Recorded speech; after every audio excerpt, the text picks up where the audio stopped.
irritable, out of control, sometimes hyperactive, and sometimes quiet and subdued.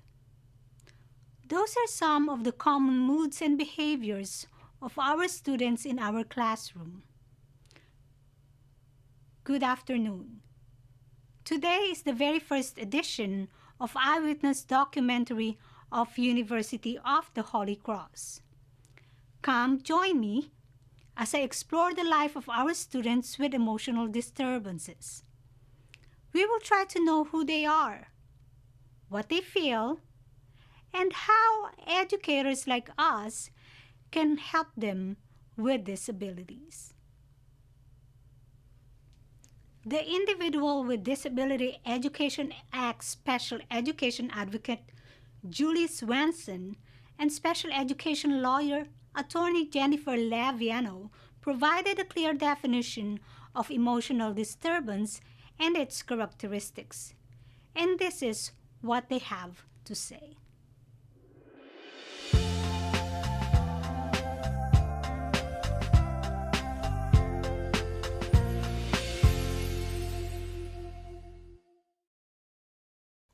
There are 13 eligibility categories under the IDEA, the Individuals with Disabilities Education Act, and it's important for parents to remember that an eligibility category is different than a diagnosis. Just because a child has a diagnosed disability does not necessarily mean that that child meets the eligibility criteria under the federal statute. So these are the definitions under the educational model as to whether or not a child is a special education child, a child with a disability, as defined by law.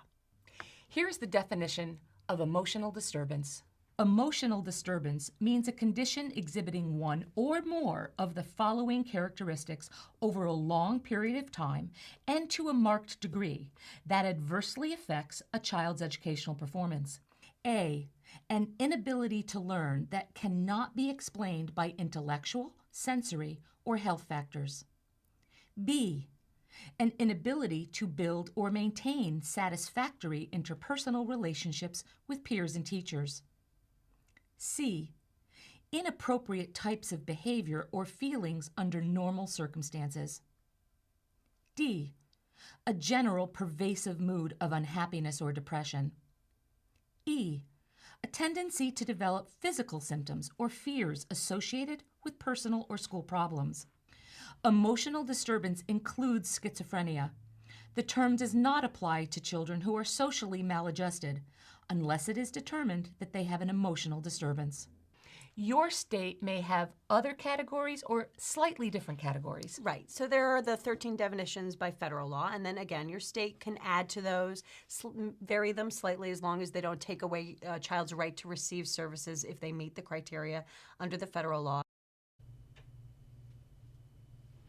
The Louisiana Department of Education, on its Bulletin 1508, shared the same definition and characteristics with IDEA, but it's also worth mentioning that emotional disturbance can coexist with other disabilities.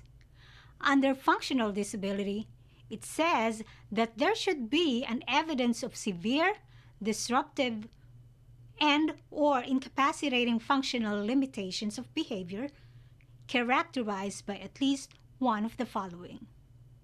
Letter A, the inability to exhibit appropriate behavior routinely under normal circumstances. Letter B, a tendency to develop physical symptoms of fear associated with personal or school problems. Letter C, the inability to learn or work that cannot be explained by intellectual, sensory, or health factors. Letter D, the inability to build or maintain satisfactory interpersonal relationships with peers and adults, or a general pervasive mood of unhappiness or depression. According to the 26th Annual Report by the U.S. Department of Education, about 438,867 students between the ages of 6 to 21 years were identified as having emotional disturbance. This exceptionality represents 6% of the total number of special education statistics.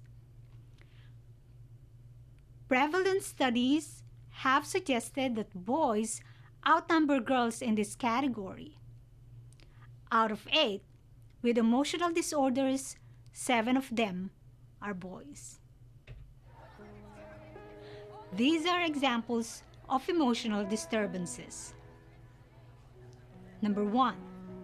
Social anxiety disorder. We all experience anxiety from time to time.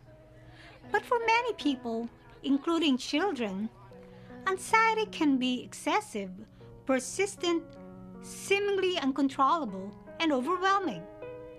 An irrational fear of everyday situations may be involved. This high level of anxiety is a definite warning sign that a person may have social anxiety disorder. Number 2, bipolar disorder, also known as manic depressive illness.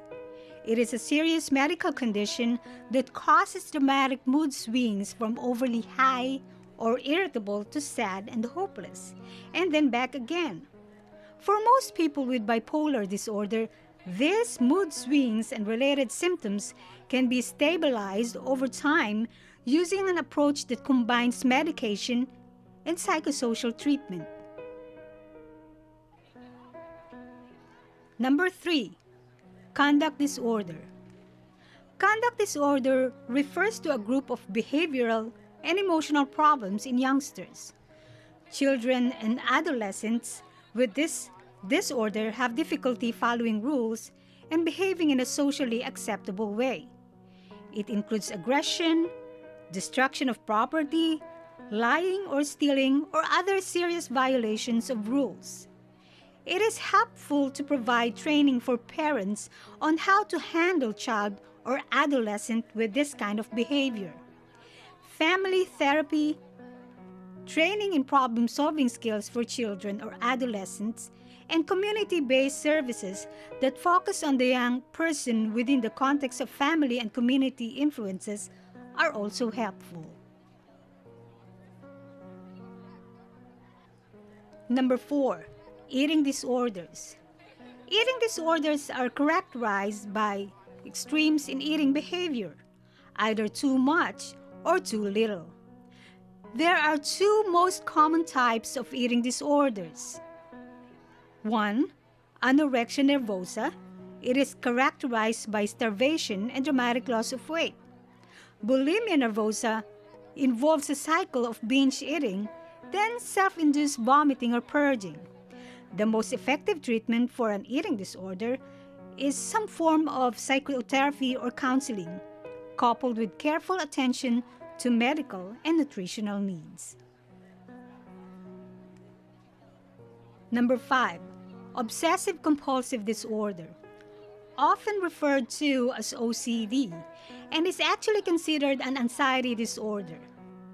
It is characterized by recurrent, unwanted thoughts or obsession and repetitive behaviors or compulsions. Repetitive behaviors such as hand washing, counting, checking, or cleaning are often performed with the hope of preventing obsessive thoughts or making them go away. Treatment for most people with OCD includes a therapist trained in behavior therapy, cognitive behavior therapy, and medication, usually an antidepressant. Number 6, psychotic disorders. Psychotic disorders is another umbrella term used to refer to severe mental disorders that cause abnormal thinking and perceptions. 2 of the main symptoms are delusions and hallucinations. Schizophrenia is one type of psychotic disorder as well. Most are treated with a combination of medications and psychotherapy or counseling.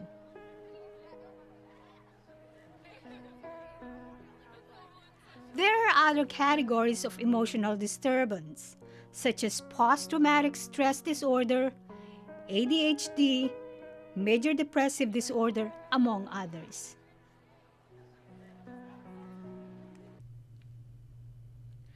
IDEA requires each state to have an efficient and effective policy ensuring all children with disabilities the right to a free, appropriate public education.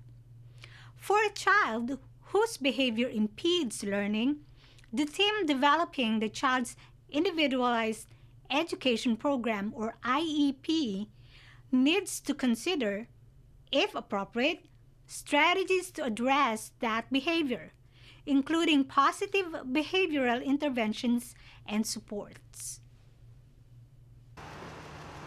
We are here at Bell Chase Middle School to interview one of their faculty members specializing in special education.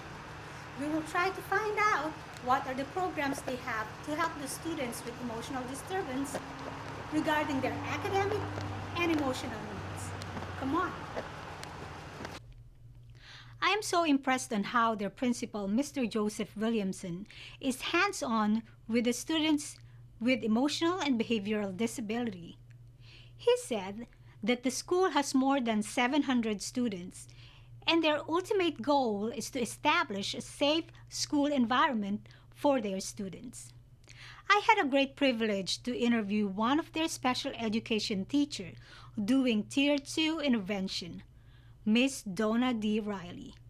She's a teacher of the said school for 25 years. I was so amazed on how she reaches out with her students, not just as a teacher, but as a mother with deepest and sincerest concern to her children and her class home. School. Glad to meet you, and I'm so happy that you're here today so that you can see how the classroom is ran. Right.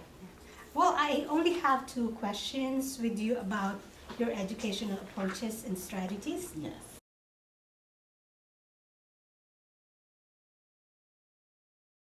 I would try the triggers. You need to make sure that you find out what the students' triggers are. You get a feel for your students, and you know when they're getting ready to have an explosion. You greet them at the door, first of all.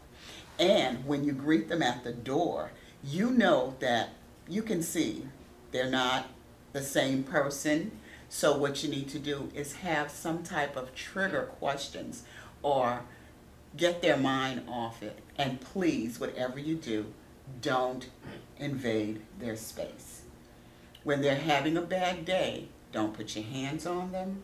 Don't try and, oh, what's the matter? Speak in a calm voice and ask what's wrong. And if they start to blow up, then you can say, okay, let's do this. Let's go and walk. And if you should happen to have an assistant in your class, you tell the assistant, I need to take this child for a walk. You take the child out of the environment that's causing a disturbance. And then once they start walking and they start talking to you, you've de-escalated the problem. I hope that's helping you,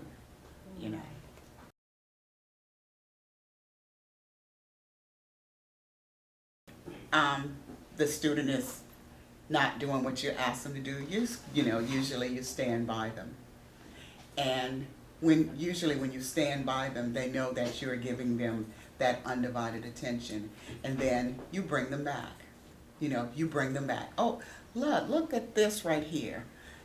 And there are other kids in the class that are not having an emotional breakdown or anything right at that problem.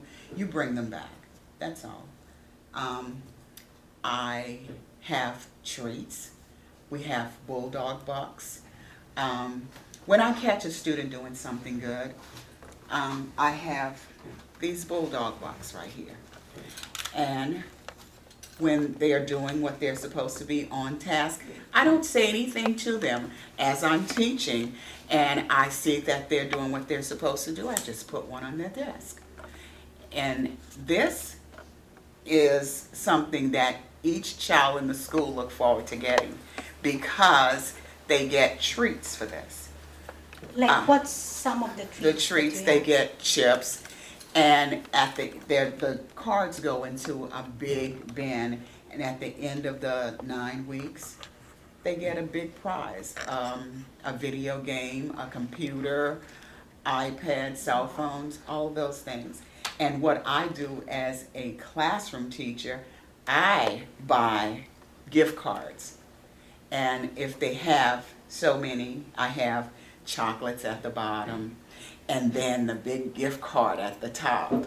So they're constantly striving to get that gift card. So you kind of make it a game for them. And there's a point system. If you have so many points, then they can go into a gift box and buy things.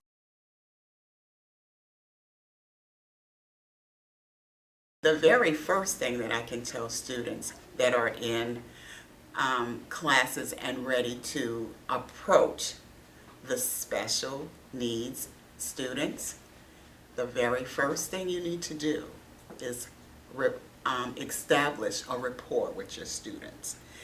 You cannot go into the classroom really, really nice and think that every student is going to be really happy to see you. Every child is going to test you. You have to have, on the very first day, your expectations, what you expect the children to do. How do you expect them to behave? You need to make sure that you have your syllabus. You need to make sure that you have your classroom rules. And once you get to know your students, then you can back off. You have to have law and order at first. They're going to think you are they're going to think you're mean, but you're not mean, you're stern. You are trying to set up your classroom so that your students will thrive. They will give you their all. And after that, when you start with the law and order, you can start teaching your students. You have to make sure you model everything for your students. Don't assume that they know everything. Even though you may be in a middle school, you probably will say, oh, they know that already. But never assume. Always remember to start off at the beginning. I hope that our special feature for today has inspired all of us educators that our students with emotional disturbances are not considered problem of our school and society. Instead, let us all support them by nurturing their emotional and academic needs. Again, good afternoon, everyone. I'm Vivian Valdez Lazatin, and this is What I Witness.